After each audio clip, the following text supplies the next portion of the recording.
always expect to see titties in my day. Hey, titties are great though, bro. Titties are so great and slightly underrated, oddly enough. Yes. Yeah. I ain't never had a bad experience after seeing titties. Oddly enough, as much love as the ass get, ass can stink. Titties don't rarely ever stink. I ain't never had no stanky titties. I ain't never had no stinky titties. I know ass be stinking.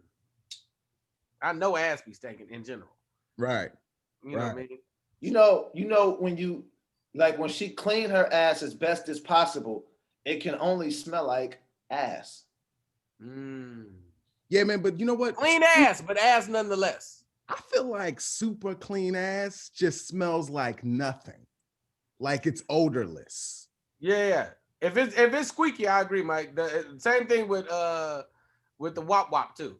The perfect aroma and flavor for wop is nothingness. No, not to me.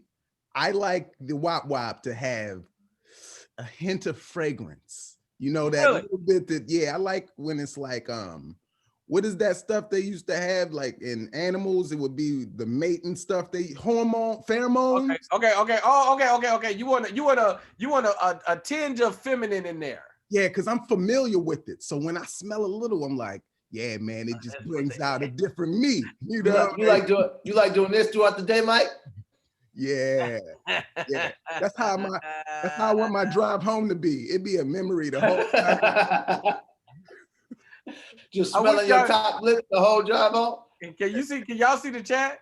Nah. You can't steal the cake mix if you ain't stole the bowl. Oh, that's funny. Oh man. All right, bet. So the show was fire, man. Listen, it'll be another one coming soon, you guys. Ladies, bring your titties. There's definitely gonna be another one, and sooner than later. How many titties were shown in the last one? Just one set? Hey man, this is a funny story. Yeah. What publicly it was one set.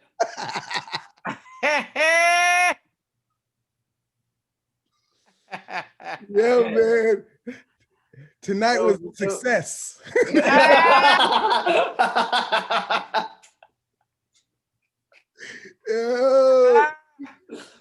All right, so I am convinced that at the next show there has to be at least two sets of titties. So I'm offended. I ain't gonna even hold you. I'll tell you this. Kiara thought about it. She considered it a few times. She considered it. I don't know if it was. She considered it one time at least. She was like, I don't know these niggas like that. Yeah. But in her heart, she was like, but hold on, this bitch ain't finna outdo me. It's my birthday. But then birthday titties don't even count. That don't even count. You ain't did nothing wrong. Yeah, man. I'm sure she probably went to bed like, what's wrong with me? Why didn't I do it? You know, it's like, you know, that hindsight. Like, I could have everybody's day too. Yeah. Yeah. So it's funny. Yeah, it was comedy too there, BT. But I mean, the most important part. Was. But you know what? I think comedy was the gateway. Like that's how we've gotten there from the start, even before stand-up. It was like, yo, he was the funny guy. You like, you think it's funny? Let's go over here. Have you ever got titties at a show before? Yeah. I've definitely been at a show and a woman flashed me from the stage. That's for sure. Mm-hmm. Laughs Unlimited once. Lance, was yours at Laughs too? At Laughs, I had a woman ask me to sign her titties after the show. Laughs bring that kind of crowd out. Yeah, because it's I need to do Laughs. You know what? This is the thing about Laughs Unlimited is like, say you go to a Punchline, you're going for a comedy show. You left the house with the intention to go to this comedy show. Tommy T's the same way. Laughs Unlimited, you just being old sack drunk, like, comedy club? Yeah. Fuck it, let's do it. And those are the kind of angels who would show their titties to strangers. And we need more like them. Okay. All right. Yo, man, that wasn't Mike, one you that- got some titties at the show? I mean, allegedly. Have you ever allegedly? Nah, man, this one's pretty public. So it was one that laughs, man, where this shit, the girl pulls it all the way out for me to sign it as well. But man, I look on the other titty and there's a signature already on it from somebody. So I didn't sign. I'm like, fuck that. I'm the headliner. Like, man, like, who am I to sign after the host? Like, they took the good part. They signed on the areola, so I'm supposed to sign on the cleavage now. yeah, man, like, come on, man. So yeah, man, like, nah, I passed on that titty signing experience. But man, yeah, there's been a few others, man. And I think, you know, man, there's just been moments. It's just been moments throughout the wavy career when I embrace certain parts of me. Yeah. Like I like put the goofy to the side and just be the dude, you know? And I think that's when the titties arrive. And that's what my 2021 is about, man. It's just like, yo, 2021 is a success. Yo, it's a success. So I also got I got some virtuals super random at the Stardome. Like I'm on stage and I do not know what I had my phone up there for. I don't remember. I might have been trying to kind of keep my own time because I don't be trusting the light. Because you'll get blamed for a light that got flashed and you know they wasn't keeping time. And it's like, oh, you went over. I was like, but y'all didn't even. Right. He wasn't paying attention. Whatever. So because I never go over the light and I will never have a zoom in echo. You said you don't Lance Woods it? Huh? No, never that. Lance Woods is a habitual light runner. He's a light habitual.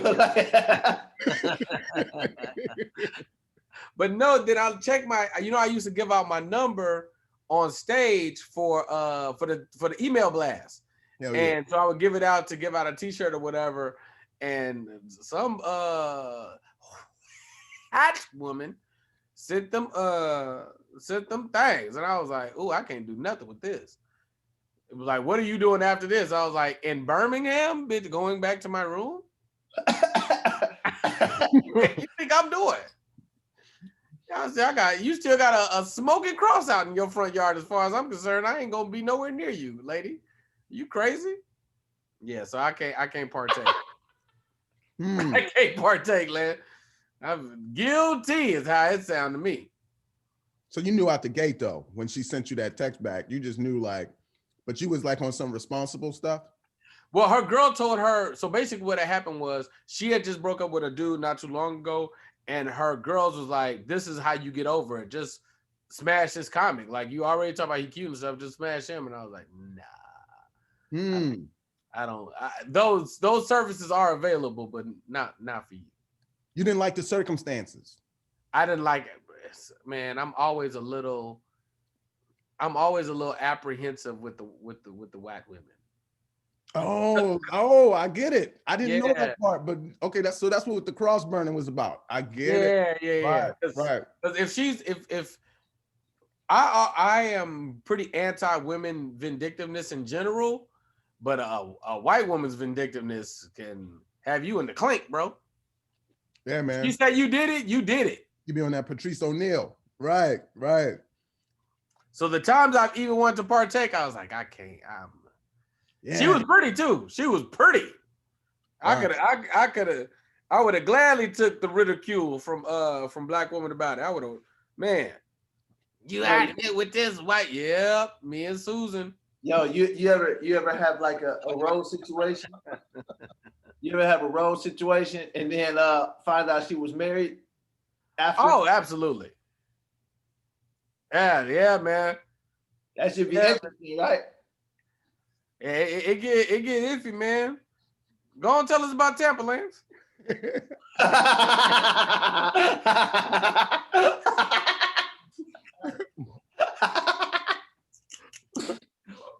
Why specifically Tampa though? And I was just there. That's the part that made it crazy. Oh, you was just there? That's hilarious. I was there for New Year's.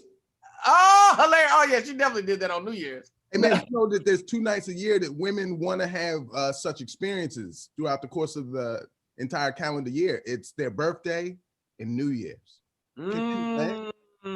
Kiki, are you going to get some meat tonight? Is Kiki going to the comedy? Who's at the Arlington Improv? Somebody look it up and see who's gonna knock Kiki down for the early Thursday show. All you, cause look, you know how the Thursday show is. If you meet her on the Thursday show, oh yeah, Saturday, yo, mess around and slide in there. It's like, oh, I know you, sweet. I ain't talked to you in 2-3 days now. You should come to the show again. Oh man, yo, everybody in the chat say Kiki getting that. What'd you say? I said everybody in the chat say Kiki gonna get that meat tonight. you done offered to show me around the city. Oh yeah, oh man, isn't that the best? Show you around the city. That's my fave.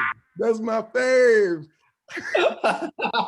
Hey, you guys have nice trees here. Show you around the city is crazy. Like, oh, I've never seen a mall before. This is dope. I love your subway system. What are these? McDonald's fries. Okay. Oh man. So there's really no sales tax here? That's crazy. That's crazy. Oh no. That is funny. So what else, man? It's a lot going on, bro. Oh yeah, you talking about the white people storming the Capitol? I mean, listen, we could really attack the E40 Too Short verses first, because I don't feel like it's got nowhere near enough conversation, and we ain't been here in a while. Hey man. That's a fact. Hey man, let's do that. Let's do that. So here's the thing that was crazy for me. As somebody who got to party during hyphy, bro, this was the hyphiest shit ever, fam.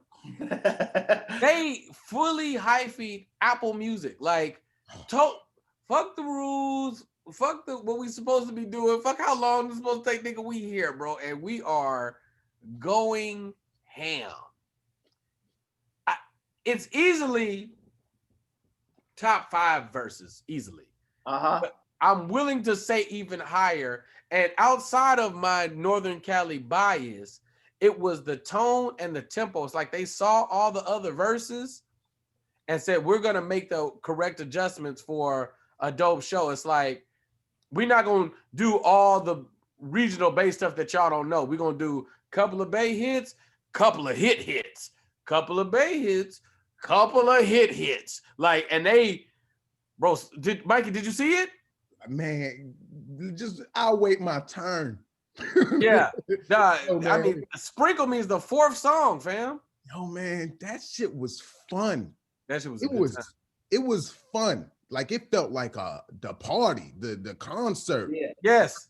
I felt like I was there, and yo, man, it was a couple like flashbacks, and it was love in the room on some, all right, fuck it, let's compete. Now we ain't competing. Like, they was just straight. And it was like, yo, they felt like homies that had succeeded and wasn't represented, you know, like the other artists respect them. But as the world goes, nah, man, like everybody don't really click with the Bay. I remember when I came here, it was like 6th grade. I moved to Cali in 6th grade for 1 year. My cousin lives in the Crest, and he was like, yeah, man, peep this. And I was like, what is this? Yeah, right. You know what I mean? And it wasn't until like college where I was like, oh, I can appreciate this now. Once you hear it bang in the clubs, and a lot of that change, man. And just to see them go at it like that, and man, E40's, it was like, I didn't think he was gonna be the one like that. Like, them dance moves to me was killing it.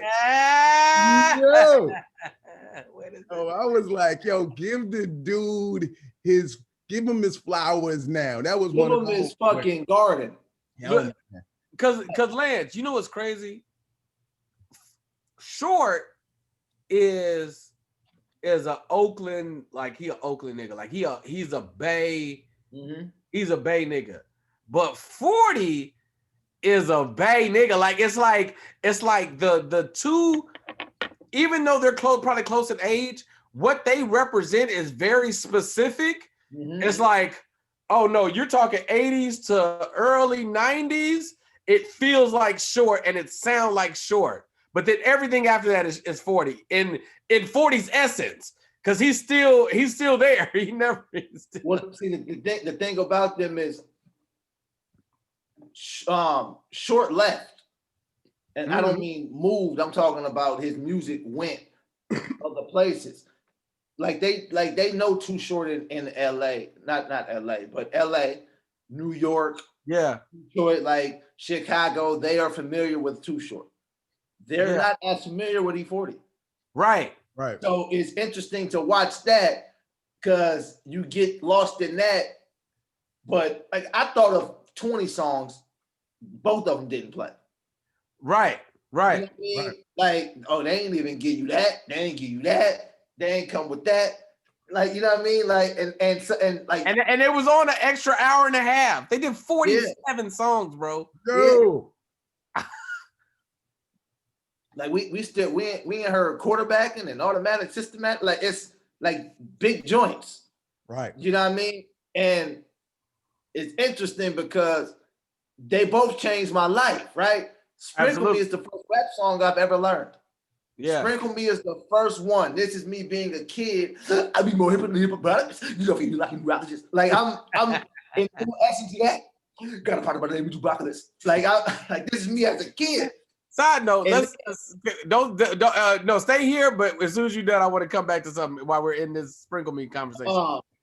And then Short, just on some player shit. Look, man, when he said, I made up my mind when I was 17, I ain't with no marriage and a wedding ring. I'd be a player for life. So where's my wife? Probably in the rehab, stuck on the pipe, because she must be smoking, and I'm not joking. Too Short, baby, coming straight from Oakland. It's like, wait a minute. You can't get, like, no, nigga. Player for life. For life. Probably in the rehab, stuck on the pipe. Yeah. She ain't in school. Nah. Hey, so wait, just while we're here for a second, let me tell you something. The best ad libs that have ever been done in the history of music are in Sprinkle Me. Let me tell you something. The sugar tea, the sugar ad libs. You know my name. Like oh man. Yo, when I tell you I could not stop laughing, bro. Sugar, sugar. Yeah, that's me. Just my sister. You know my name. No, when I tell you I could not stop laughing, you know I ain't right. I was like, yo, this is I ain't right. I was like, y'all remember when she was trying stand-up comedy? Absolutely. Absolutely. I don't. You know my name. Yeah. Yo, no, I'll tell you, that was my favorite. Like that, I was thoroughly enjoying comedy. If she wasn't coming on doing that kind of shit. Oh, she would have been killing. You should just came on the stage. Y'all know my name. You know I ain't. But yeah, so and that was another thing. It was like I was having conversation with people that was like slightly disrespectful. Like, you love Bay music and you don't even realize it. And the tone of the verses let me know how aware they were of like the space, right? Like to what Lance was saying, like E40 kind of never left, but right after Sprinkle Me, like the next song that gets played is like Snap Your Fingers. It's like, yo, you know, Snap Your Fingers, bro. Like this is not even, it's 40, so it's automatically Bay, but it's really when John comes here and he's tapping into the hyphy movement, basically reigniting crunk. It's like, no. You know, Snap Your Fingers, bro. You know, Yay area. You know, there's no clubs. You're not in Vegas and these songs don't come on. Yeah, because I've been in Vegas and those songs come on. So, so it's like I've been in New York and these songs come on. So it's like no. Like I've been in Atlanta and they play Yay area. They play what's the you can act as much as you want, but you know the Big Sean, I don't fuck with you. You know that, bro. You know that. That just happened to be 40. Hey man, I want to say what's interesting about 40 is that even though he's Vallejo, man, we know that there still ain't nobody even in Vallejo that's like 40. Like there's spinoffs of people who adopted the language and they spin that language, but to that degree, he's like the epitome. He is like the master of the language that he created. Yes. And 40 is such a, he's 40 is 40, bro. Like he's never glasses on the tip of the nose, heavy dude that's fly and totally confident. That has never changed. All you do is add on his embracing the youth of that hyphy energy, right? Because to take people on a journey, like anybody that's ever told you, for the people that are watching, anybody that's ever told you that they went to the Bay or went to Northern Cali and had a good time and they couldn't explain to you what the party was, this is what they're talking about. It's like, no, listen. Apple Music's here, Revolt TV, Ciroc, their sponsors. There are things in place in a way that this is supposed to go. But seeing them go on for an extra hour and a half was the epitome of me going outside and be like, those niggas on my car right now. It's like I'm kind of upset, but I get it. I understand. It was lit in there. You've been at the club where in the clubs in Northern Cali, we gotta turn it down, you guys. It's like right now we're partying too hard, and if they leave on this energy, this is gonna be a problem. Right. Smooth it out. Put on some R&B just so we can leave out of here comfortably. You know I ain't right. It's so funny. What else, man? What else we got? Damn it. Hey, man. Okay, yeah, we wrapped that, man. Hey, man, this is just throwing some randomness. This is some very randomness because, hey, man, I want to love the new rap. I don't want to be the guy that but I haven't connected to it. So there's this rapper, man. His name's YK Osiris, right? Mm-hmm. And he was like, you know what? Forget this. Traded in all his luxury cars, and now he's whipping around in a Hyundai, and he's like, I don't have to show off for the gram. And that was, he trying to pull the Chris Rock. Now, is it a new Hyundai or did he go like an old used one? Man, here's the thing. I think it's still it was probably 2020. That's what it looked like. It looked like it was a luxury Honda. It was like a white SUV type. It was nice. Is it what it was white, so it wasn't like a champagne color.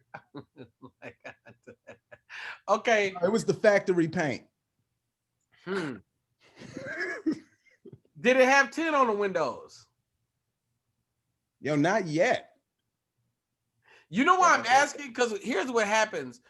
When luxury cars are cars that come kind of how you already kind of want them to look. Like if I wouldn't I saw there's a new, is it the Camry? I think it might be the new Camry.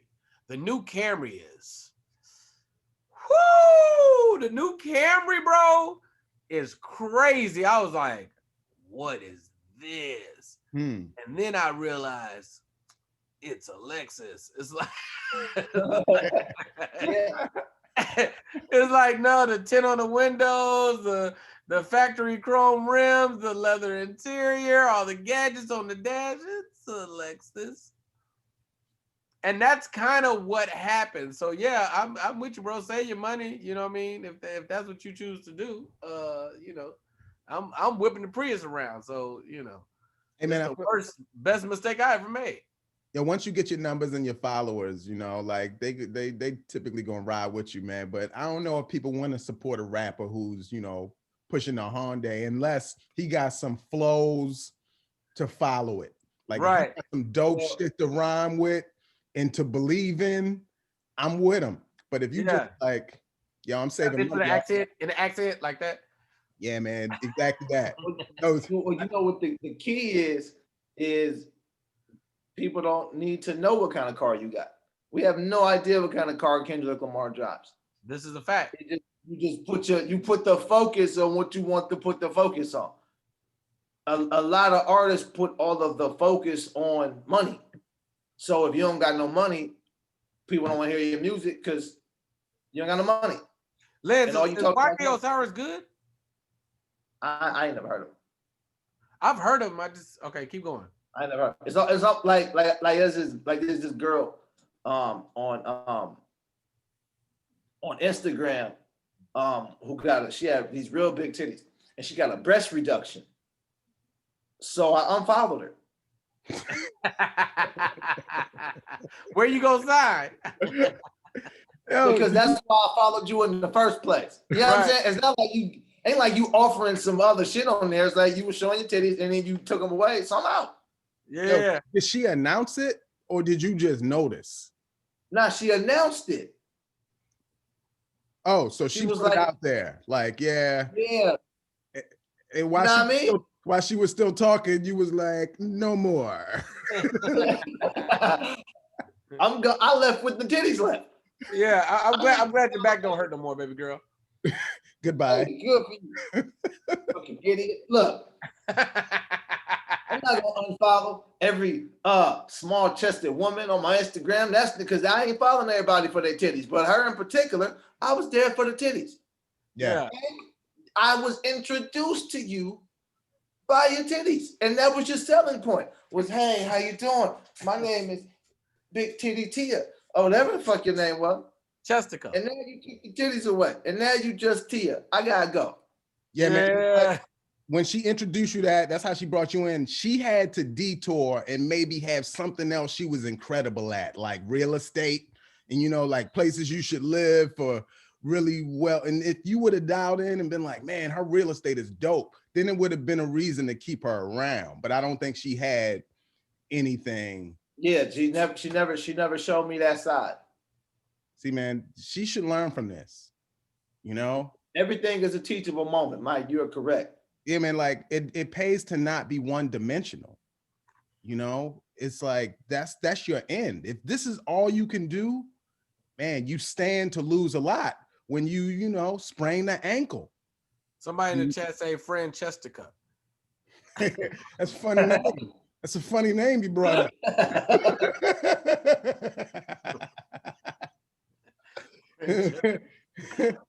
Man. Yeah, no, I'm if we've tried he's not the first rapper that's decided I'm gonna change my money or finances. I wonder, he also did it at a weird time. It's like you ain't getting no tour money, bro. Maybe that's why you turned the cars in. Maybe the lease was up and you was like, man, I need to do something affordable. Yeah, and whatever the case is, I am all for niggas making better money decisions. Right. Because it is like, bro, my mom just got she got it last year. She got a 2019 Camry. Mm-hmm. Right? It's everything you need. Man, I don't that Camry, bro. It's I'm talking about the seats, all of the technology. It looks really nice. The gas mileage is great. So if I don't know the numbers, but let's say she paid $20,000 for that. Mm-hmm. If you get the Lexus, the only difference is the L on the hood. That's it. Right. You paying $20,000 for an L on the hood. I got an L in my name. I don't need that shit. Right. And Woods. You start to learn that kind of stuff, man. It's and because as an artist, as a rapper, you said, I can buy jewelry and stuff, and it's like an investment because I'm the look of the rapper. But you can also change the perception of what rappers look like. Mm-hmm. Yo, man, right. You talking about be a trailblazer. Yeah, and because the funny thing is, all of the rappers that we really, really, really love top tier just don't have that. They That's not just what they focus on. no, like, and you've seen them at a period do it. There was a period where you seen Nas wearing big ass chains.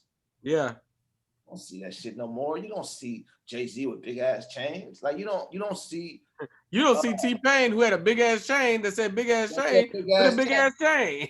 Yeah, Right. and you know how T-Pain get down. That was satire. Yeah.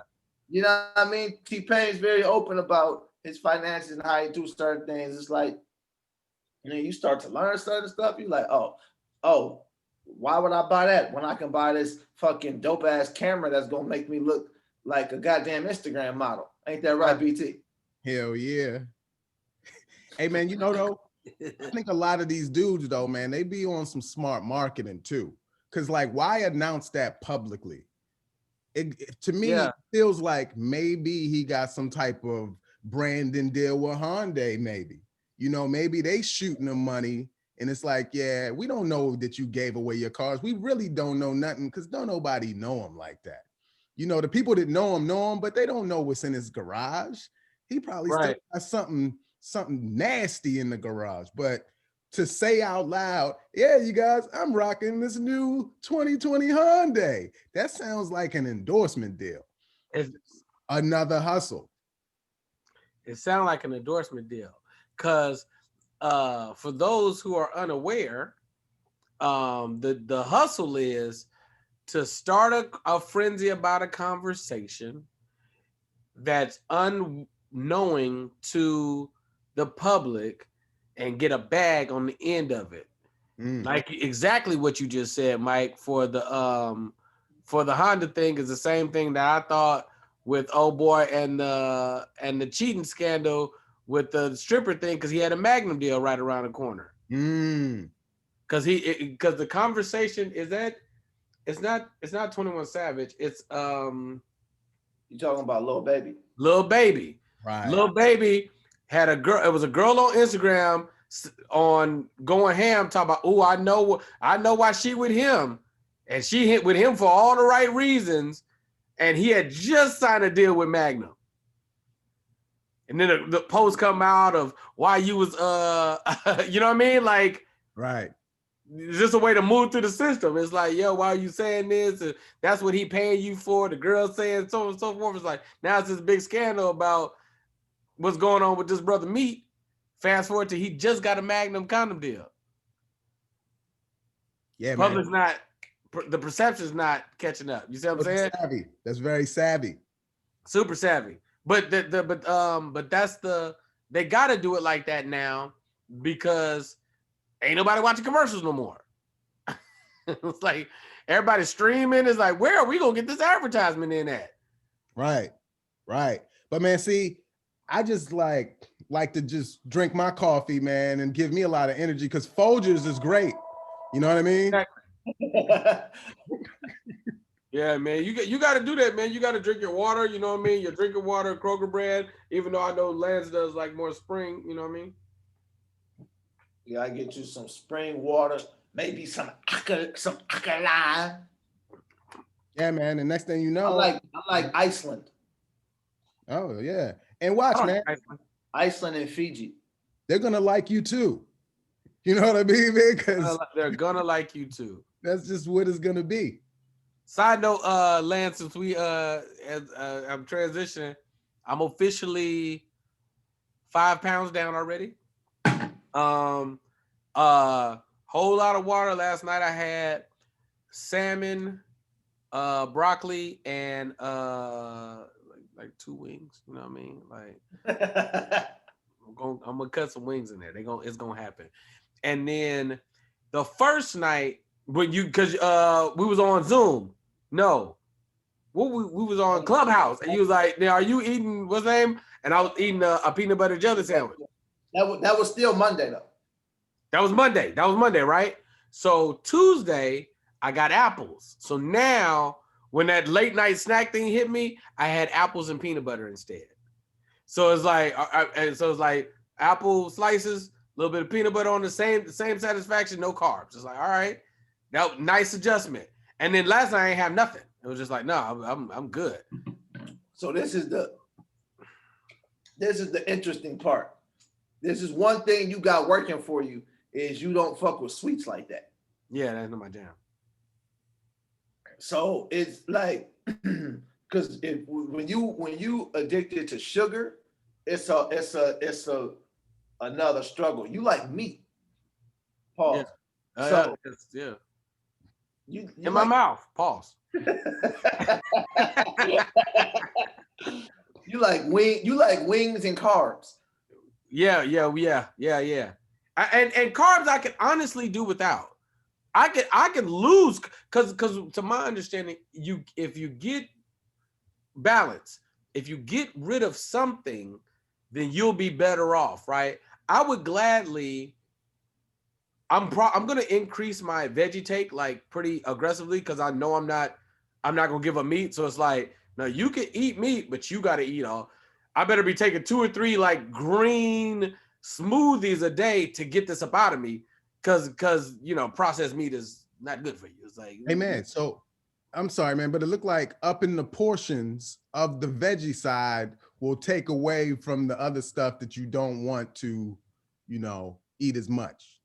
yeah, because I can do vegetables and like a protein, like a lean protein. It's not even hard. It's not like this is something I would be able to keep up for the rest of my life. It's not even that difficult. And but we at like, home. huh? And we at home. Yeah, but now here's what happened. We got on this lockdown. Bread made a whole lot of sense. Sandwich made sense. Baked potato made sense. I resorted to all the hood shit that I grew up on. It was like, if we're gonna be in the house, the last time I was not able to move around, this is better than McDonald's. This is better than me leaving, risking catching something and or going to Jack in the Box in the middle of the night. So noodles. It's like, you know what I mean? Like horrible, high sodium, high carb stuff. I think most people done that. Yeah. Like most people, because we ain't know what's going on. We listening to the news. We listen to all this stuff. We're like, oh, ain't no toilet paper. We're going to be stuck in the house for 3 months. I better go get a cabinet full of Oreos, nigga. Like, yeah. It's like, nah, bro, you be all right. Just like stay consistent with what you're doing. And now we got a better understanding of that. Yeah. So yeah, man, it was because I done that a little bit, but not noodles. It was more just like junk food. And I don't eat junk food like that. But it was like, okay, what's easy at the crib? Because see, my issue is when I say I don't eat junk food, is I don't because I know I will overdo it. Yeah. So I'm actually like a person who can like survive on junk food. Like I can just eat Doritos and I'll be like, yeah, this is. You be good on that, right? It's like I'd be on healthy stuff and working out and doing all that stuff. So it's like, nah, it's like, so and then that stuff lasts. Mike, like you get the strawberries, you got to eat them in a day or two. Yeah, that organic stuff, it die in the fridge. So man, y'all got to ask y'all this, man. Do you guys feel like do you feel like your recent changes are lifestyle changes or are they diets? I feel like I could keep up. Well, Lance, you go first. Oh, gotcha. Yeah, no, BT, you go first. Okay, so I feel like I can do. Fasting is not hard for me either. Fasting is pretty functioning, especially when I'm in a good rhythm. I can do the 1 meal a day, maybe 2 meals a day, like keeping it in that like 4-hour window. That's like 4 to 6 hours. It's very functioning for me, and it's functionable like when comedy's going on, because that's really the question. The question is, when I'm leaving a comedy club, can I still pull this off? Because right now we're still not in our regular lives and or habits. It's like, eventually I'll be back out at comedy clubs, and can I keep it up then? You're talking about discipline right now, man. Keep going. Yes. Right. So yes, I can do it then. And veggies and what's her name is water's easy for me. Removing juice and or soda is easy for me, and or removing the what's the name is removing like what am I looking for? Removing like sugar, bread, carbs. Yeah, I can keep up. So man, What about you? See, the thing is, I think a fast is like an expedited route. So it's great if you can do fast and consistently, like one a month, one every 2 months, because man, that's just gonna accelerate where you're trying to get. You know, man, like for me, the lifestyle. I know, man. Right. That shit is hilarious, right? Yo, man, I ran into Tommy Davidson, man, at a Starbucks, man. We was just chilling at a Starbucks, and then some white lady was there, man, and she was just so happy that she was amongst two celebrities. She really didn't know me at all. And man, she bought us both coffee, man. And it was really like, oh, yo, look at this, man. I'm here chilling, man, getting free ass coffee because I'm hanging out with the star woo. You know what I mean? I'm doing my thing. Just like that, man. So lifestyle, man. It's all, for me, it's all about the lifestyle, man. And that's been important for discipline. How I'm able to just like make a decision or like go about life. So I think that's been really important. But man, it's also been part of the darkness. Yeah. When you real disciplined, man, and you do shit that's wrong, a lot of times you do that shit because you just wanted to do it. You know, man, and intentionally doing stuff, it's like, yeah, man, it's some wild stuff. Man, so on that note, like, we might as well talk like kind of new. We haven't did one. This is the first Black Sheep podcast of the year. So just in the essence of like discipline, right? I have made it a hard point. That's my like number one most important thing is getting my discipline right and my focusing on my discipline and focusing on my like consistency. Like these are top priorities for me. And one of those things, because I feel like everything I'm looking for is right on the other side of that. Like that's the only thing that's kind of like it. Because sometimes I feel like we be making decisions because we scared of our own success. And it's like, even if it's like by default, it's like, all right, things are really good in my life. If I don't change too much, then things will be good. But you got to change something if you want it to be great. So it's like, all right, super simple, day by day. Can I stay consistent? Not what am I going to do in a week? Not what am I going to do in 10 days or a year from now or 3 months from now? Throw all that out the window. Can I do tomorrow what I did today? Can I stay that consistent? Today I've already kind of slipped because I haven't meditated yet. So since Monday, I meditated every day. I did 10,000 steps every day. I posted something online in some facet every day and or work towards that way every day. So like I posted, I've done some work, I've done some posting. The only thing I haven't done is meditated. So if I meditate and I get my 10,000 steps in. Amen. You got to say it out loud like you're doing, and you got to hold yourself accountable. And if you got somebody else in your life that can also hold you accountable, you start reaching goals and making strides. And it's like having a sponsor for the people with the alcohol problems, man. It's not a negative thing if somebody in your circle, you love, you know what I mean? Just hold you one day at a time. Do it. Did you do it? Did you do it? Yeah. Yeah, man.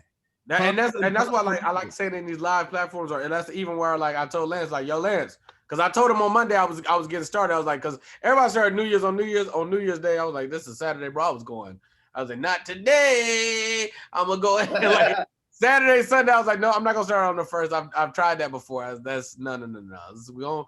This Monday I'm gonna do a full reset, and I haven't missed up. The only thing I haven't did is I made it a point to I wanted to meditate before I touch my phone. Like before I get to working, let me get meditation out. The only reason I didn't do it is because I went to sleep at like 5 and I was on the Run and Gun podcast I was in there at 7:45. So I literally only had Oh, 2 those hours. sound like excuses to me, man. If they're definitely excuses. I should have woke up at 6 and did it. But I will do it as soon as I get off of here. Hey, yo, Lance, what you got? What you got on that? Like, that out of nowhere, it just turned into like, what's fresh in your 2021 energy? Not so much resolutions, but like, man, what has crossed your mind going into the new year? Oh, it's interesting. So for me, I was having this conversation yesterday. I have to think comedy all the time, if that makes sense. It doesn't yet. Okay, so it's like like y'all know me because y'all talk to me. Like I think a lot about a lot of things, and I think sometimes it gets in the way of me just making the joke and moving on. What you mean? Like for instance, like yesterday, right? With all the stuff at the Cap, and I'm looking at it, I got all of these other thoughts. It's like, nah, bro, tell the jokes and move on. Right. Like, Don't dwell. Like, yeah, because it's like, and because I don't believe a lot of shit that I see. Like when I see something on TV, I don't believe it's real. Off top, it's on TV. I don't think that shit is real. It's on the news. I don't believe that shit. So instead of trying to convince people that it's not real, just make the jokes and move on. Like that's like a thing with my brain. It's like, bro, just turn all the shit to comedy and move on. Yeah, so it sounds like you're trying to simplify your life for yourself. Yeah. Or for yourself or for comedy? For myself, and in turn it will affect comedy. Okay, so because one of your gifts is being a critical thinker, though. So you don't want to go too far, you know what I mean, down the rabbit hole where you eliminate one of the things that makes you special is like your assessment on different things, like consistently kind of gives a different look. It's how you observe the world. Right. Yeah. So I want to keep that. Yeah. But just the joke, like do that, tell the jokes, and then move on. Yeah. But like when I tell you the conversations I was in yesterday, yo, I believe it. It's like, what? Okay, fuck it. Let's just let me tell you this, right? Let me tell you something that really bothered me yesterday. So the shit happens at the Capitol, allegedly, all of that shit, right? You see the videos, all that shit looks stupid. You see cops moving out the way, like all of this dumb shit that just looks like, why do y'all even believe this, right? Yeah. One of the overwhelming themes of yesterday from us Black people was, if that was us, they would have done this. They kill us for this and they let them do that. We would have been a hashtag. Oh, this is white privilege at its finest. And I was so irritated because I'm like, first off, do y'all want to go to the Capitol building? Like, first off, do y'all niggas want to go to the Capitol building? Second of all, this is literally this is white people shit. It's none of our business. How did we turn that into like making ourselves victims? Yes, and is this police brutality or no? You said what now? Is it police brutality? You saying, was that police brutality, or like the when we saw the like old girl dying and so on and so forth? Is like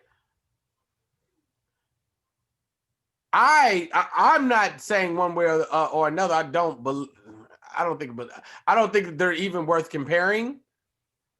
But we know that that's the next conversation. We've already seen the say her name of the young lady who lost her life in in the Capitol building, but she also stormed the Capitol. But then I don't know if storming the Capitol is worth losing your life for. So it's like I don't be wanting people to die. You know what I mean?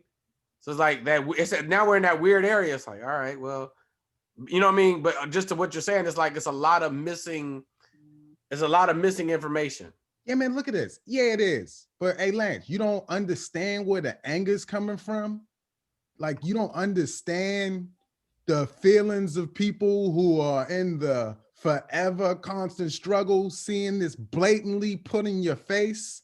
That these fools is up there dancing with merch from the Capitol, like, they was just like, we broke into a Target, they broke into a Capitol. yo, man, they was climbing through the windows. Like, right. I didn't even know you like Capitol windows could be broken into. I thought they would be like bulletproof or some shit. Yeah. You know, in case somebody important walking by. These dudes, yeah, I mean, great. So to your point, Mike, that's common sense, right? Like, common sense is motherfuckers can't just walk through the Capitol building and hold statues, and like, that's common sense. So when I'm watching it, I'm like, okay, this is not what they're telling me this is. This is not a bunch of radical white people who are just overtaking the government building. That doesn't make sense. Yeah. So if I'm watching something that doesn't make sense, how does that turn into Black people victimizing themselves in a situation that has nothing to do with us? No part of me looked at that and was like, man, if that was me, I would have been killed. Like, what? Like, what are you talking about, man?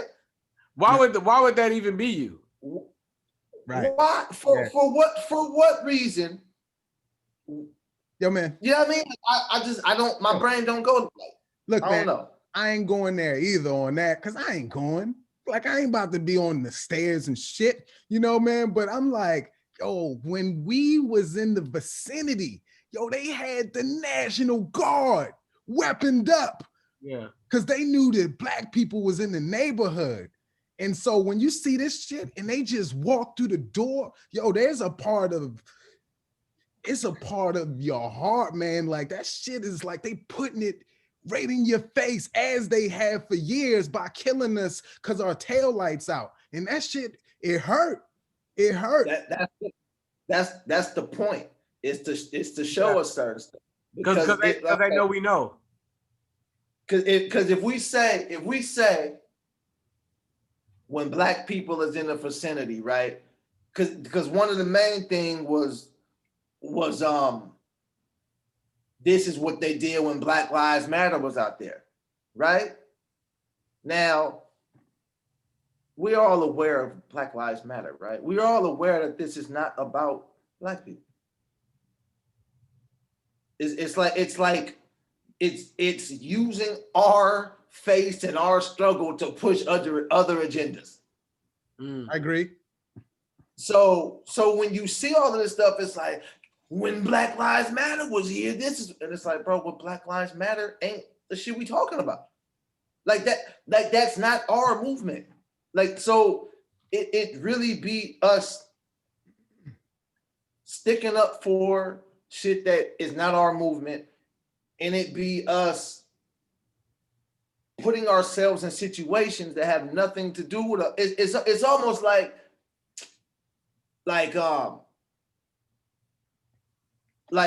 if I was watching Nate Robinson when he boxed the Jake Paul dude and got knocked out. Yeah.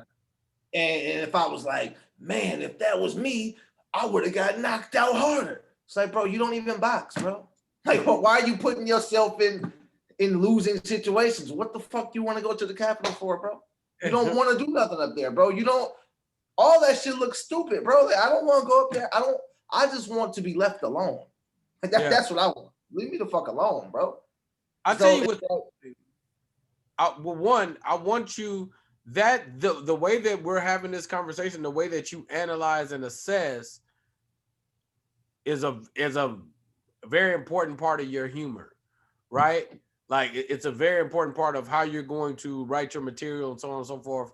making the balance between the transition of these thoughts, right? Like that's what makes us comics. It's like how we see shit, right? And right next to that, it's like the things that I have my issues with or believe, don't believe, whatever. It's like right next to that, the thing that also like always kind of stands out is like I feel how I feel about the is as deliberately evil as I feel like sometimes the systems are and set up and what's being fed to me, and how genius it would be to be this evil. I don't be knowing if people that genius. like I don't know if they thought it out that well. Like perfect example is like if I feel like I feel about voting, but then there are systems like so let's say I was a person that didn't believe that voting was right? Man, it's a lot to go through for some shit that don't count. It's a lot, bro. It's a lot for some stuff that 50% of the population didn't give a damn about. And then the where I know black people are a little more aware and definitely got a little bit more money is single-handedly flipping states and the quote unquote evil side is losing their mind. Like, hey, they ain't supposed to be voting. let me ask a question. It's just a kind of a good sense question that I had, and I could be way off with this. So the conversation is that Trump encouraged and incites these people to do these things, right? Okay. So if he has the power to just speak and have all of these people overtake the Capitol building to the point to where the police move out the way, how in that same vein does he lose an election? I think there's just as I think there is a subset of the what's the name who's not. I think that if you have a person that represents one of the things about the seat, the unspoken power about the seat as president is the power to move people, right? It's like the words mean something. That this ain't on the books. This ain't got nothing to do with writing laws. This ain't got nothing to do with, Senate seats and passing bills. This is just, I have the power to motivate and move. That's the platform of having an elevated voice. If you have an elevated voice, there's always going to be a certain amount of people that disagree with you. So it's like, I'm kind of in the consensus, like, no, there's a fair amount of people that don't agree with him, especially on the coastal cities that are like anti what he's saying. And then if you take a situation like I was just saying before, if people in Atlanta start showing up because their favorite rappers in the capital of where hip hop kind of resides now is like, you got to vote. It's like, all right, she's at the Gucci and Jeezy thing and the Senate seats. It's like, oh snap! Well, this is interesting. It's just an interesting dynamic. So I feel like both themes can exist simultaneously. Like he could incite a side of people that wakes them up and makes them like, they're going to take our country. And right next to that, there's a side that is fighting against it. It's like, let's say it's 50-50. There was a civil war in this country before. It ain't the first time they've done this.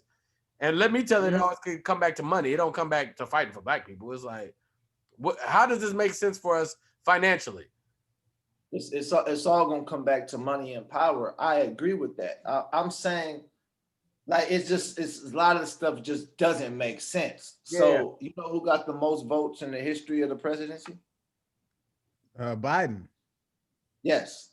Right. And who got the second most votes in the history? Trump. Yeah. Trump. Exactly. Right. Check this out. This is what they tell us. Biden got the most votes in the history of the United States, and they're crediting black people for this. Because black people, we changed the world. That's the whole thing, right?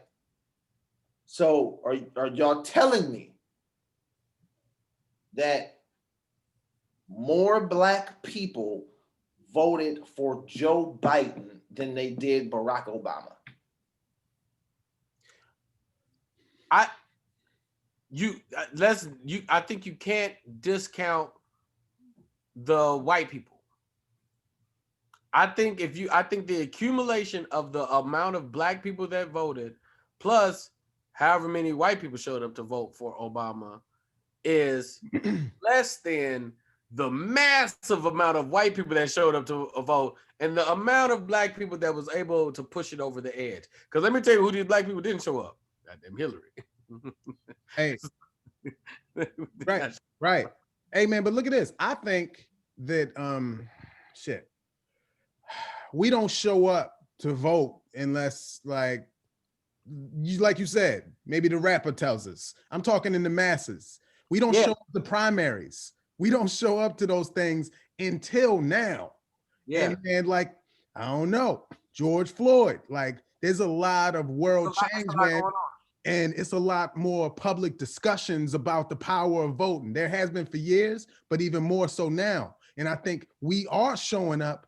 And when we like, all right, fuck it, let me get off this couch. Man, that is, our votes are difference maker votes.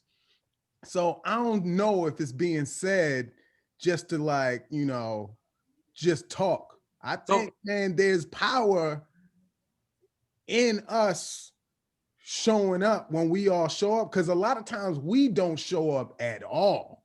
Because these ain't our battles to fight, right? And it's like, and that voting just don't work. And Mikey, there's a large section of definitely black people that believe this, especially black men. Like, bro, my bill's gonna be due either way, right?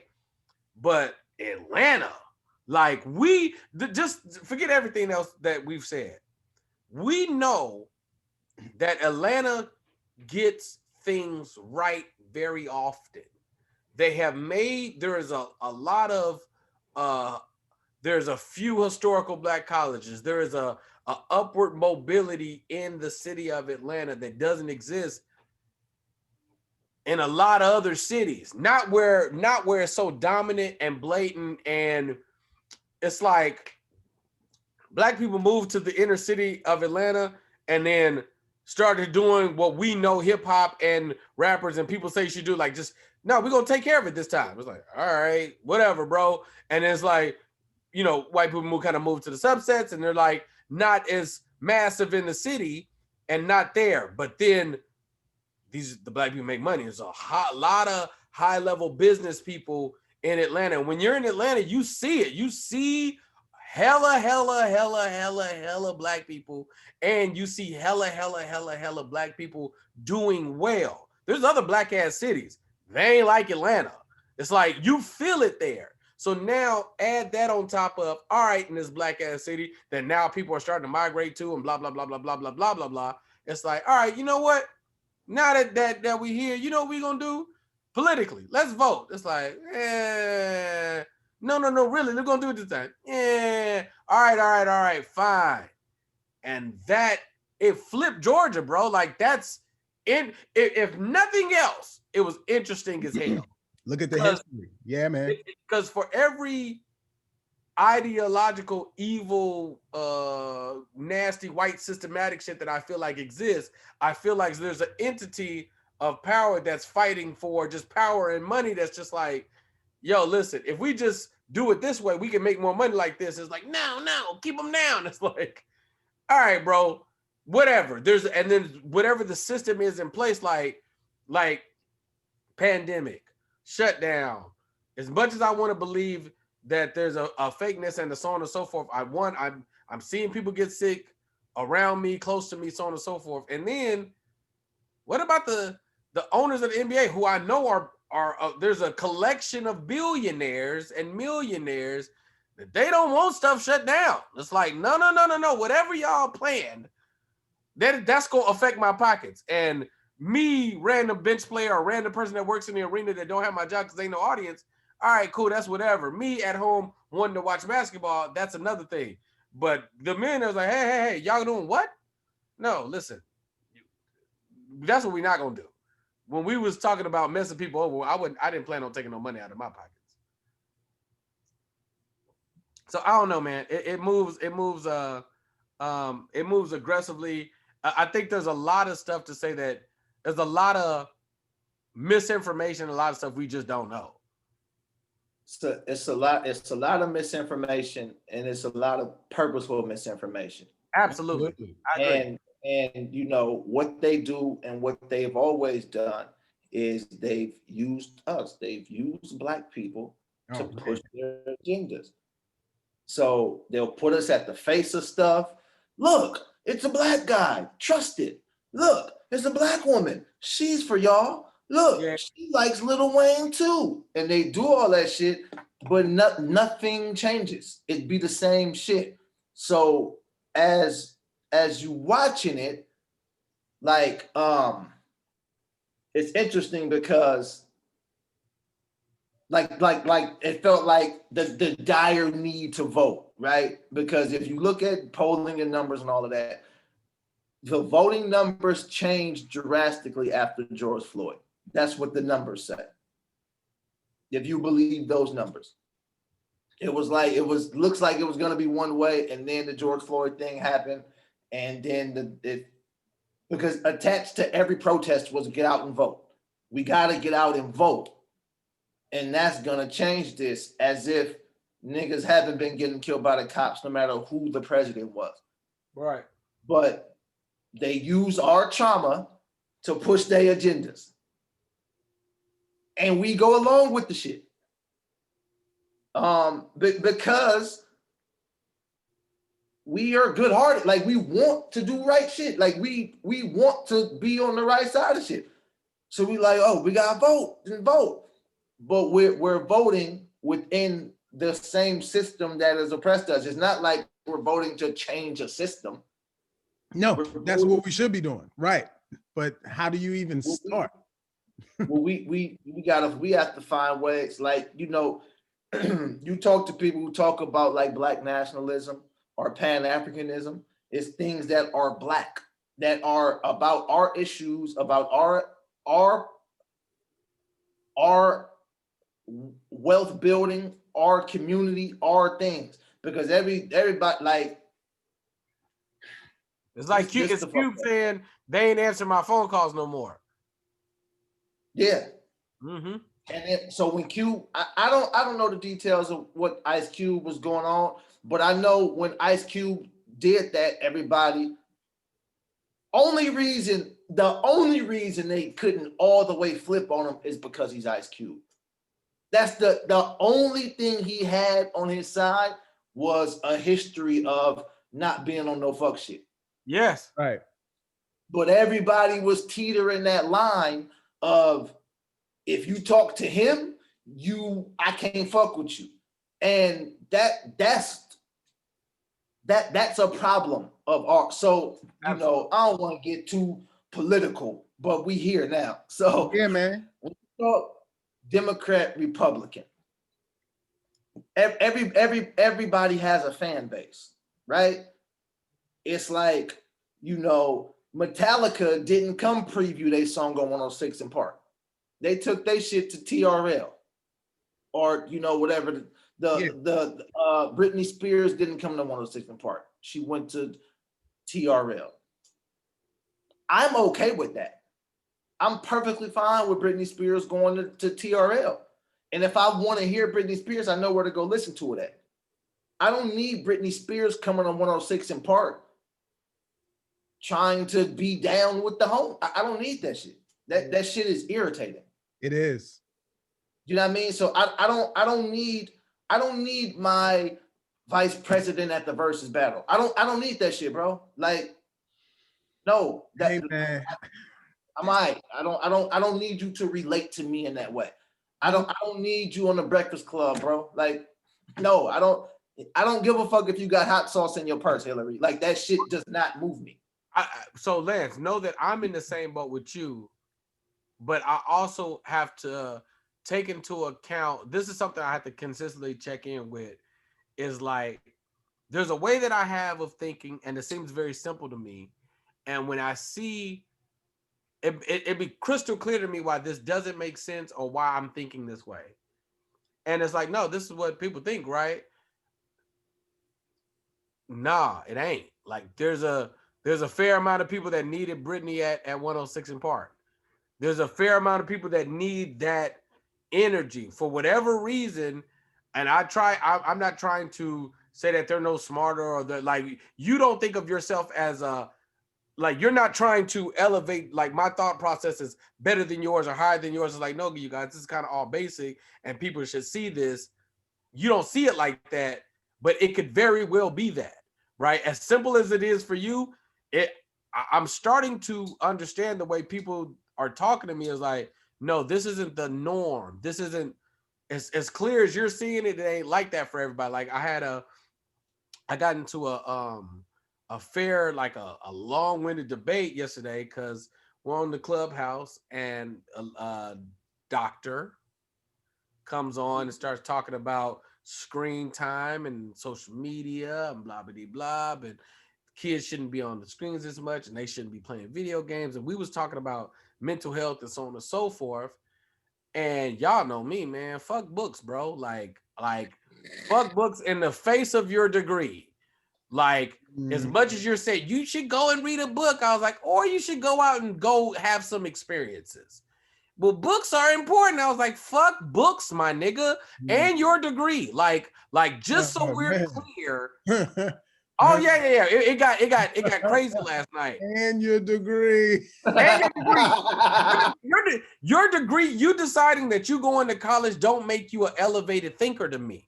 If you lacking experiences, because you sitting in the house reading books will make you socially awkward and then make your communication trash. So what are we talking about? If you ain't had no real world experiences, don't throw that. I hate having conversations with people who have higher levels of education and or who read a bunch of books and think that make you smart. My nigga, as a person who does an art form, I can read 1,000,000 books on comedy and I'd never be as good as anybody on this screen. So miss me with the books and learn me some experience. So I'm always gonna be fighting for dreamers and or experiences and so on and so forth. I don't have no problems with education. I have books right next to me. But if you come at me, sometimes you gotta scream ignorant shit so people like snap in like, no, bitch, fuck books. Like I said all that to say, in this conversation, as it kept going, people started to understand what I was saying. Like, no, if you see a little kid taking apart a VCR, what we need to start doing is, as opposed to we don't need no more screen time, what is he looking at? Because you need to nurture the energy of him taking apart a VCR, a DVD player, a CD player, then going to his computer and looking up why it works like this, because you might have a genius on your on your hands while you screaming at him, get off your screen because you old and y'all didn't have computers. Y'all had encyclopedias. It's like, my nigga, no. It's like, because we're all genius. We just gotta find what our genius is in.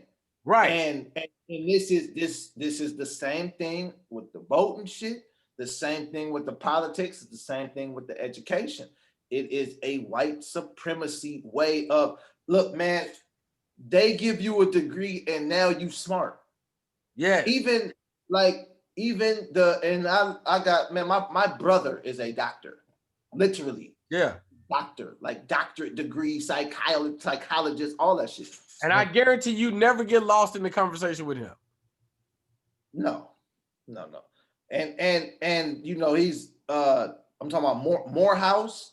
He went to Morehouse and got his master's. Then he went to, I forgot the name of the school, to get his doctorate. Then he was thinking about going to Columbia or Columbus to get some other degree.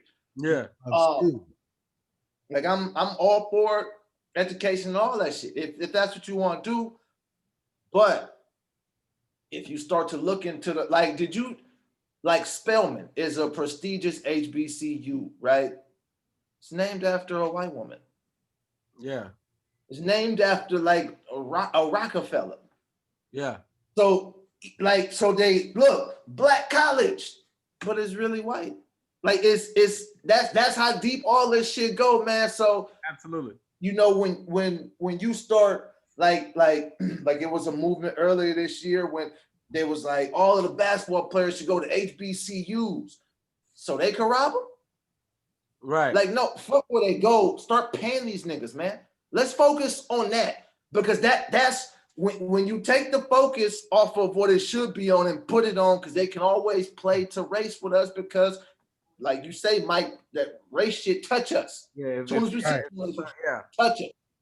So it's like, nigga at a HBCU, still not getting paid, still making the school of millions of dollars and not getting paid for their likeness, but they at a black college, so we celebrating it. But ideally, I guess the logic is like the money that's coming into the school, at least then it would be dispersed amongst black people. But I'm with you, play the athletes. Like, hey, don't. I'm with you. Fuck books, my nigga. Take your kids and fucking start send them overseas and or start a league for your own goddamn kids and showcase them to the world and have them already go into a goddamn league with a brand. But that's neither here nor there. Side note, Jello just signed to the G League. Never lost. Yeah. Never fucking lost, nigga. Hey man, look. Hey, why I agree with you on that, pay them, but look at this. They go to the HBCUs. Hey, BT, I think I'm about to just regurgitate what you just said. You know, now the money is there for where the majority of us lurk.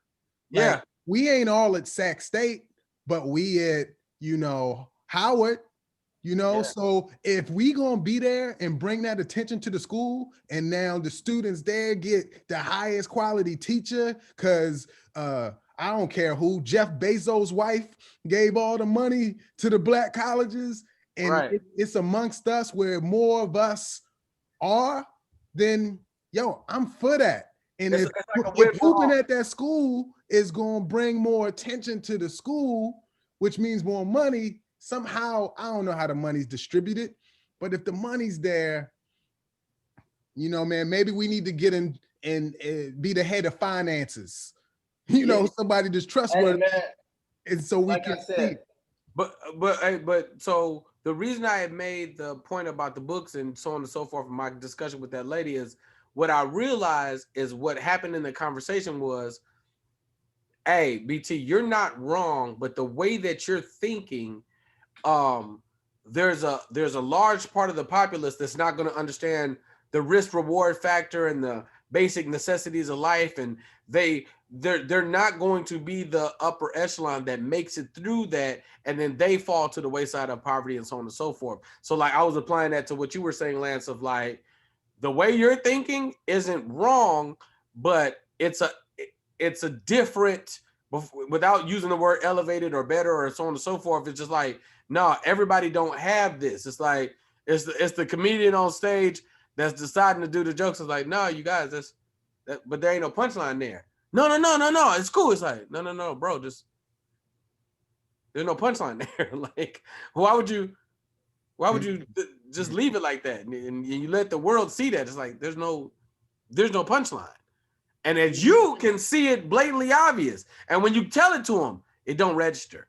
And so on and so forth. So we just have to be, everybody as a human has to be aware of that. It's like, because we all have our own ignorances. I'd be out in some fucking garden with hippie, and she'd be like, no, nigga, you gotta stuff the seed lower. You can't sit the seed on the top and then sprinkle the water. Like, because this is the actual factual, right? And college is great. I'm a Harvard graduate, so yeah. Me too. I got a sticker. That's all you need, baby. School in general is what's the word? It's a hustle.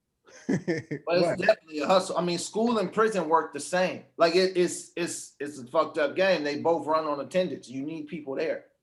Absolutely. Yeah. To make this make sense. In the prison, they make money off of you, and then in the school, you owe money when you get out. Yeah. So it's eerily similar, right? But school teaches you how to socialize with people, right? So like when you're talking about somebody taking the VCR part and all of that, school does this a lot. It's like we this big and school puts us here and says, go this way. And come work for this company and use all that genius to help me make money. This way. I'm way out here. And school is like, no. You come here, you sit down, you do this work, you do, right? So I forgot why I was saying that. But never lost. You were saying, you said that the school kind of hampers you said school and prison are kind of running in the same basis, and then you said something to the extent of like school takes your natural genius and kind of streamlines it into the direction they want you to go. Yeah. Okay. Now it just hit me again because I seen Hippie comment. Now this is one of the things that we need to do, right? Because one of the things that happened without blah blah blah is black communities got separated, and I don't mean separate. I'm talking about literally like neighborhoods, right? Now, like there was a point in time when the pimp, the doctor, the lawyer, the garbage man, the UPS driver all lived in the same neighborhood. So you got to see all of that. So we can go off of each other's resources. We can speak to each other for information, right? Now it's like if the doctor gets some money, he has to move away from black people. That's the thought. I gotta go. I have to go be around other successful people, or quote unquote, right? Right. What we got to do is like you talk about Hippie with the garden. It's like, okay, cool.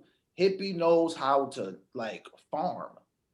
This is a huge asset, especially right now when we don't know what they're doing with vaccines and locking up stuff and all of that. Yo, you know how to make food. We don't even you gotta watch Hippie food. Her pickles be this big, bro. You gotta watch her.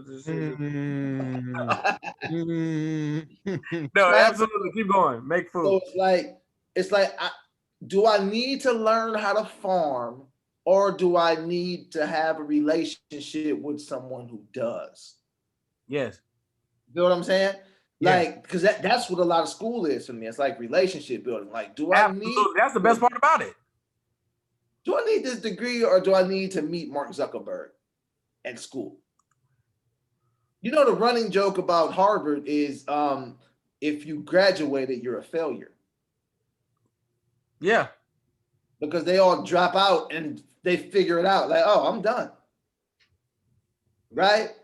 So it's like that's what I think we need to be on. It's like, yo, Mike got this information. Cool. I'm good at this. BT good at this. So-and-so good at this. Okay. Now we're actually like doing something as a like collective and doing some shit.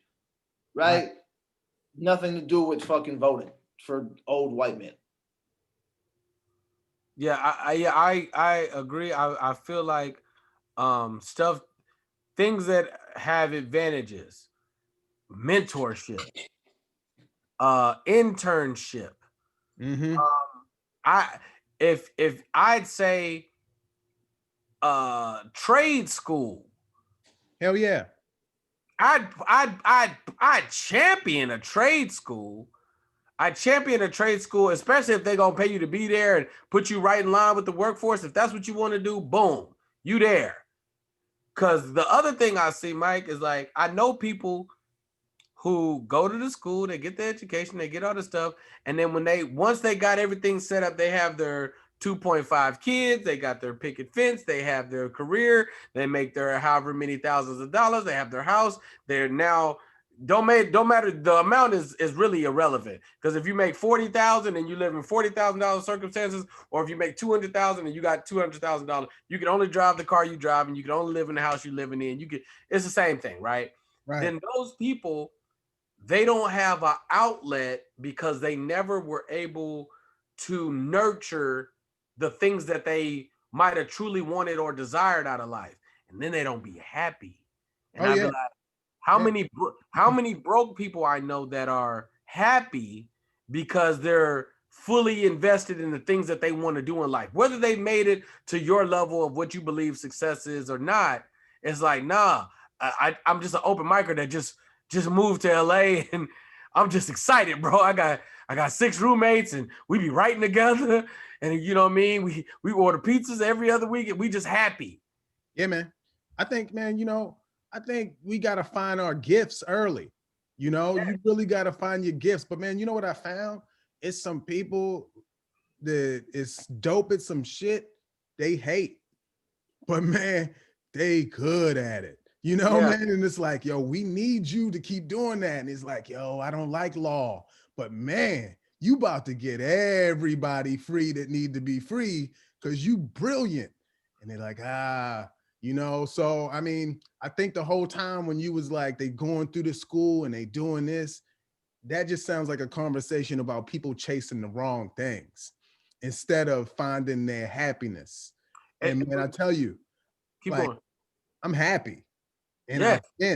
I've been incredibly, and that's because, man, at some point, maybe it was instilled in me, I made that decision to not do what everybody else is doing, or not feel like you gotta do this and you gotta do that. And, man, hey, man, look at this. And somehow, thank God, I found my way, And speaking of like 2021 new things, man, that's been me, man. I'm just tapped in a little tighter on listening to the voice. Cause man, I tell you, hey man, I spiraled into darkness, man. And it was like, I went on a music fast where I was just cutting stuff out my life. I was just what I was putting in. I was like, man, then man, fortunately I had somebody next to me to be like, this is my wife, to say, yo, you get to be a little dramatic sometimes. You don't have to change. And I was like, okay.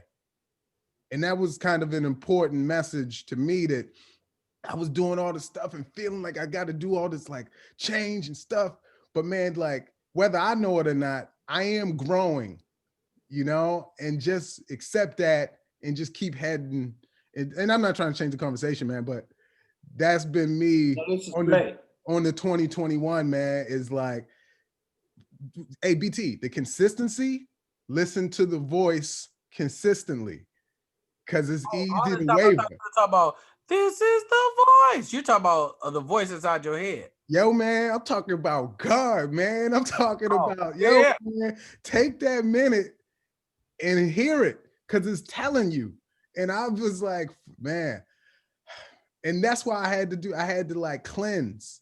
So Mike, so that's the idea of the meditation in the morning. I know. You see what I'm saying? It's like I need to, before I get to work, let me, because I mean, just in the essence of like fasting of like food, or like fasting of like whatever you're digesting, because we've talked about this in a lot of different ways of the different things that you might digest into yourself, whether it be food or entertainment or music or stuff that you're putting in that could or could not be healthy for you. It's like when you wake up in the morning, you are technically starting over in a fresh reset. So let me start every morning on a clean slate, because that connecting to God, for the people in meditation universe, however you want to assess it, how y'all need to, bro, meditation's powerful.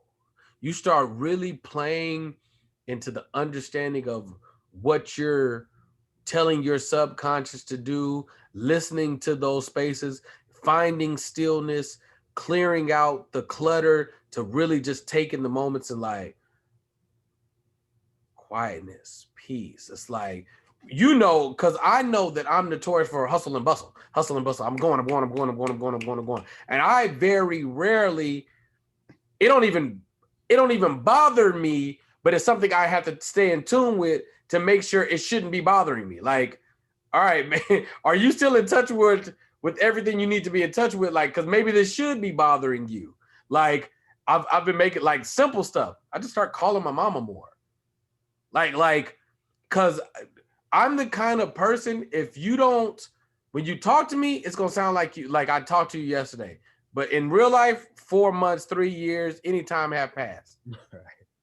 I'm notorious for it, bro. Like, I'm an only child. I am 1,000% comfortable with no other energy. So it's something I have to be in check with. It's like, all right, boom, let me start making some clarity. Let me talk to my mother more. Let me find some stillness. Let me hear that voice a little clearer. Because it's hard to hear that voice when you watch a TV and you're on IG and you're doing this and you're doing that, and you're doing 30,000 things. It's harder to hear that voice. Mm-hmm. You gotta find some space, man, because I'm one of his favorites, bro. Hey, he loves me, man. Like, man. Every time I feel like he's like, nigga, this nigga be my nigga BT. What's up, though, man? It's your boy God, man. What's up, man? I saw what you did. You doing your thing.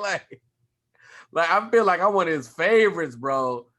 The favor it's epic. And I tend to be really in tune.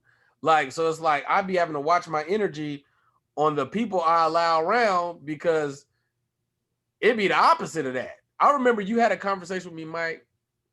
It was something going on, and I know I was in San Francisco. We were in San Francisco, or I was there and I was talking to you on the phone. But it was something going on about me having to do some editing, and it was like going into my school, so on and so forth. And I remember like I just was having apprehensions. And you was like, hey man, whatever that is you feeling, like that ain't God. And I was like, huh? And he was like, yeah, he was like, that fear, that's not him. Well, it's something else. I don't know what it is, but it's not him. And I was like, that makes a whole lot of sense. Like, yeah, he don't move like that. I remember very distinctly I was talking to you. I was like, either we were there. No, I remember that. Yeah, I was like, either we were there or I was literally going into a place. I was like, yeah, bro, you're right. And then whatever it is, I just adjusted. I've held on to that forever. Like, so anytime I feel that, I was like, oh, that's not him. That's something else. Right. Yeah, man, that's the doubt. Yeah, man, and that ain't the lane. Right. Yeah. Yeah, man. We operate on faith, and fear is the opposite of faith. Yeah. It can't be both. It's either is right or is wrong. Either it's fear or it's faith. Yeah, man. Y'all in the chat, man, this year, man, find a way to access your goals and things that you want to strive for as best as you can. We're coming out of a crazy year, but we coming out of it. Right. And the sometimes the calm comes like after the storm, man. That's it might be everything you need to see the change. Like and assess that to anything, like the politics, the aggressive nature we're seeing and how they're taking. Maybe this is the nonsense that it's going to look like before there is change. Even within yourself, man, bro. And I tell you, I'm keeping it so simple, Mike. One step, bro. Let me just do work like I'm supposed to work. Physically handle that. Mentally handle that. Let's keep it that simple. Every day. Feed something to that healthy mental space with meditation. Feed something to that healthy physical space with some exercise. Feed something and eating right, and feed something to that healthy workspace, as in putting the work in to make that simple. Was it 6 months? I don't, bro. I'm just gonna do the work. I'll tell you this: it's motivating. Like I know what I need to do, but when I hear that you doing it, it was like I'm like, yeah, same, So it's that accountability, man. Like, yo, keep talking about it and keep putting that out there, because like that make me want to make sure I do my push-ups today, because I'm 3 days in a row right now. Yeah, and like, yo, man, and I'm like, I got the skinny build, man. So my cuts, they show up. You know what I'm saying? So like, I'm gonna be oiled down come March, and I'm gonna just be on some unnecessary Shirtless comedy tour coming soon. Yeah, man. It's gonna be. I'm gonna be doing this. That's the shit Lance do. I'm gonna be doing this, man. Y'all didn't think that was Lance funny? waiting on us. He was like, I got my abs. You know, I was waiting on We you. waiting y'all to catch up, man. This could be the black ab podcast if y'all get y'all shit together. No, man, we on the way. Yeah, Who needs the fucking t-shirt podcast? How about that? Yeah, man. The Abcast. Hold on. the abcast. You know my abs.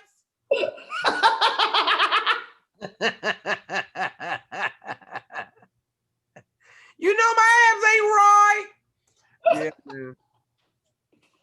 Man, when I tell you, nigga, that putting all those different like patinas on like what it was gonna look like, bro, it was killing me. It was like, all right, I'm gonna do this in, all right, this is the 6-month goal. All right, 90 days, I'm gonna be no. Fuck all that. Tomorrow. What you gonna do tomorrow? Here's by default, check this. Monday, I hit the 10,000 steps after the Western. I'm not doing this on purpose, so I don't know how this is gonna work out because I'm just living it day by day. I hit the 10,000 steps at about 11:55. I got them by 11:55. Tuesday, it was done by like 10:55. Yesterday, it was done around 9:40. Mm-hmm. I'm already at 2,000. I'm gonna fuck around and knock these bitches out by 5. And Then I'll look up and oh shit, I hit 15 today. Not even on purpose, cause and peep it. I'm saying 10,000 steps, Lance, but it's really not that. Fuck 10,000 steps. Don't think about it like that. Because 10,000 steps, I can work my way through it throughout the day, right? It's not that. It's literally running. Now, nigga, I don't run. I don't run. Nigga, I don't run. My body, my joints, my back, nigga, nothing is okay in my body with running. But because of the time frame, and sometimes I be pushing it so close, I'm literally sprinting in place in the house, full sweat, full drench, trying to make sure I get there. So I'm like, oh shit, I got a full. I'm running, bro. Like I'm not running covering no distance, but I'm also not stressing out my shins and my knees and my ankles on concrete.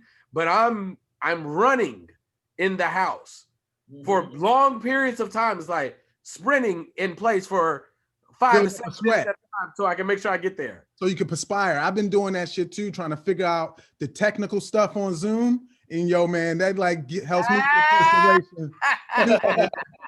Wait, is the echo back? Hey, that's helping my workout plan. Is the echo back or no? Yo, man, it's back. Yo, man, never forget this, man. Yo, man, y'all wild for that.